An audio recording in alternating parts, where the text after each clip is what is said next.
আশা করি তোমরা সবাই সুস্থ আছো, ভালো আছো। আমরা অনেক সুস্থ আছি, অনেক সুন্দর আছি। তো তার জন্য তো পরমেশ্বর পিতাকে করবো অসংখ্য অসংখ্য ধন্যবাদ, গুরু যিশুকে করবো অসংখ্য অসংখ্য ধন্যবাদ। তোমাদের সবাইকে অনেক অনেক ভালোবাসা আর নমস্কার।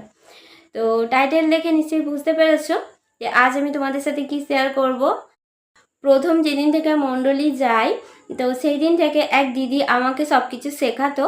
তো প্রার্থনা মানে কিভাবে প্রার্থনা করব, সেই সব কিছু বচন পড়ব, কিভাবে তার ভেদ ভাঙবো, এই সব কিছু আমাকে শেখাতো। তো ওই দিদি আজকে সাক্ষ্য বলবো। ওই দিদিকে দেখে আমরা কি মানুষ, তো আমরা সবসময় দেখবে চোখে দেখে তবে কিন্তু বিশ্বাস করি যে হ্যাঁ এটা হয়েছে, তাহলে হয়তো ওই জায়গায় কিছু না কিছু আছে, কিছু না কিছু মানে ভালো কিছু হয়। তো এই রকম আমিও কিন্তু ওই রকমই দেখেও মানে আরও দিন দিন যত যেতে লাগলো, তো দেখে অনেক কিছুই তো দেখলাম, দেখে বিশ্বাস আরও আরও আরও গভীর হলো। তো ওই আমার পরিচালক যে দিদি, ওনাকে দেখে আমি অনেক অনেক উৎসাহী হয়েছিলাম, অনেক অনেক উৎসাহ পেয়েছি। তো সেটা হলো কি, ওই দিদির হাত ভেঙে গিয়েছিল। তো অনেক আগের কথা এটা, আমি তো কয়েকদিনেই যুক্ত হয়েছি, তার আগেই ঘটনা ঘটেছে। তো ওই দিদির অ্যাক্সিডেন্ট হয়েছিল, হাত ভেঙে গিয়েছিল, হাত পুরো একদম মানে হাড় থেকে ছেড়ে গিয়েছিল, ঝুলছিল, মানে যেই ভাঙা অংশটা না ঝুলছিল একদম। তো একটা টাকারও কিন্তু ওষুধ খেতে হয়নি, আর এক্সট্রা পর্যন্ত কিচ্ছু করতে হয়নি। কেন জানো তো? ওই কেবলমাত্র ঈশ্বরের বিশ্বাস আর প্রভু গুরু যিশুর নাম নিয়ে ঈশ্বরের কাছে প্রার্থনা করতে করতে, মানে যা যা যে রূপে প্রার্থনা করতে হয় উনি প্রার্থনা করে করে করে করে তবে ওনার হাতটা ঠিক হয়েছে। মানে ডক্টরের কাছে যাওয়ার দরকারই হয় না। আমি তো প্রথম যখন শুনেছিলাম তো অবাক হয়ে গেছিলাম। প্রথম তো যখন উনি সাক্ষ্য দিয়েছিল তখন আমি মানে কানে শুনেছিলাম যে হ্যাঁ এটা হয়েছে, কিন্তু যত ওনার সঙ্গে ওঠা বসা করছিলাম মানে আর কি কথা যেতে যেতে কথা, গাড়িতে যতটুকু কথা, তারপরে ওনার হাতটা দেখলাম, সত্যি এখনও মানে মাঝে মাঝে হাতটার দিকে তাকাই আর ভাবি যে সত্যি ঈশ্বরই পারেন। আর ওই দিদিরও কত সহ্য ক্ষমতা, যে মানে মানুষ তো আমরা যন্ত্রণা তো হবে, উনি কত যন্ত্রণা সহ্য করেও সেই ঈশ্বরকে বিশ্বাস করে উনি যন্ত্রণা সহ্য করেছিলেন, আর আজ উনি কত সুস্থ সুন্দর। তো আমরা কিন্তু মানে যারা আমরা খ্রিস্ট বিশ্বাসী নই, তারা কিন্তু আমরা পারবো না। এমনকি বলতে গেলে মানে খ্রিস্ট বিশ্বাসী হয়েও কিন্তু কেউ কেউ পারবো না। তো আমার ওই পরিচালক সত্যি উনি বলতে হবে, উনি যেভাবে ঈশ্বরকে বিশ্বাস করেন, প্রভু গুরু যিশুর ওপর ভরসা মানে রেখেছে যে আমি হ্যাঁ ঈশ্বরের নামেই আমি সুস্থ সুন্দর হব, আমি গুরু যিশুর নামেই সুস্থ সুন্দর হব, আমি আর অন্য কোথাও যাব না। উনি মানে এখন বলে ওই কথাগুলো, আমি তো অনেক অনেক বারই শুনেছি, আর যতবারই শুনি ততবারই আমি উৎসাহ হই। তো আমি যে মণ্ডলী যাচ্ছি ওখানে কিন্তু নিজে থেকে কেউ আসেনি, মানে এমনি এমনি সুস্থ মানুষরা কিন্তু আসেনি কেউ, সবাই কিন্তু ওই অসুস্থতা থেকে এই মণ্ডলী চিনেছে। তো আমার যিনি স্যার, উনিও অসুস্থ, একদিন খুব অসুস্থ ছিলেন, উনিও মণ্ডলী চিনেছিলেন।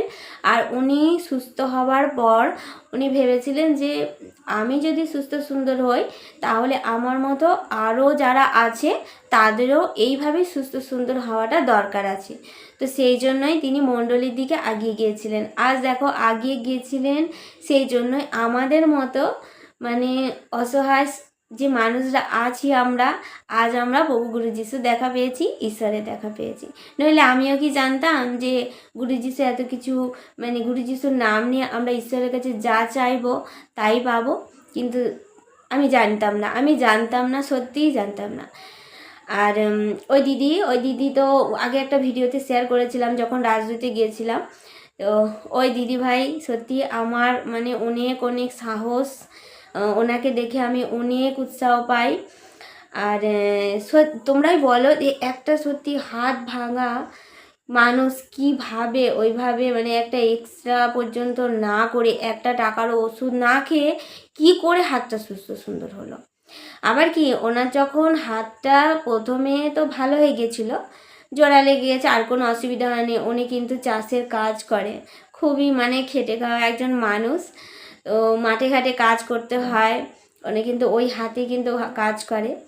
আর তারপর আবার একটা ঘটনা বলি, প্রথম তো যখন ভালো হয়ে গেল হাতটা, তারপর আবার একবার উনি কিন্তু পড়ে গিয়েছিল, মানে কাদার মধ্যে না পড়ে গিয়েছিল, পড়ে যাওয়ার পর ওই হাতের মধ্যে আবার চাপ লাগে, তো ওই হাতে আবার যন্ত্রণা শুরু হয়েছিল। তার যখন দ্বিতীয়বার পড়ে গিয়েছিল তখন থেকে ওনার হাতে ওই জায়গাটা ফোলা আছে, তো এখন ওই চিহ্নটা দেখেই বুঝতে পারবে যে হ্যাঁ সত্যিই হাতটা ভেঙে গিয়েছিল, মানে দ্বিতীয়বার পড়ে গেছিল সেই জন্যই হাতটা ফোলা রয়ে গেছে।